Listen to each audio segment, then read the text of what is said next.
చాలా మంది ఇండ్లు బాగానే పెద్దగా కట్టుకుంటారు కానీ ముత్యమంత బండి పెడదామనైతే బండికి పార్కింగ్ పెట్టుకోరుల్లా చాలా మంది. అయినా మన ఇంటి ముందు మన బండి పెట్టుకుంటే ఎవడు తీస్తాడని చాలా మంది మస్తు ధైర్యంగా పెట్టుకుంటారు. అయితే సందు దొరికితే దొంగలు బండ్లు మాయం చేస్తూ ఉంటారు.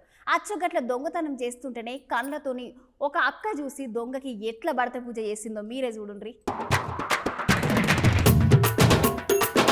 అగో అక్కడ చూస్తుర్రా గా అక్కొచ్చి అని బరిగా అందుకొని ఆ అమ్మ ఎట్లా కొడుతుందో గట్ల పచ్చి కట్టెతోని వని ఇయ్యర్ మయ్యర్ ఎందుకు చంపుతుంది అనుకుంటుర్రా. ఈ ముచ్చట భద్రాచలం జరిగింది. అయితే అసలు ముచ్చట ఏంటంటే గా పూరోడు పక్క ఫోటో ఉంటే అంట పెద్ద దొంగ. అయితే గా అక్కోళ్ళు ఇంటి ముందర బండి పెడితే ఎవరు చూస్తలేరు కావచ్చు అని గాయంత గా బండిని మాయం చేసిండంట. ఇక ఆనే ఉన్న ఈ అక్క వాడు దొంగతనం చేస్తుంటే చూసి దొరకబట్టి పొల్లుగా కొట్టిందంట.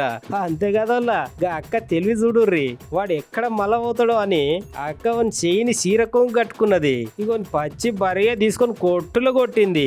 ఉత్త కొట్టుడే కాకుండా లాస్ట్ కు పూరగానికి 4 మంచి మాటలు సుతా చెప్పింది. మీరే ఇన్నుర్రి. దొంగతనాలు చేసే బదులు అడుక్కొని తినే ఉన్నది బతకండ్రా. మీ ఎదవల వల్ల సమాజం నాశనం అవుతుంది. కుక్క అవసరమారా తిప్పు. అడ్డుపడితే చంపుతా.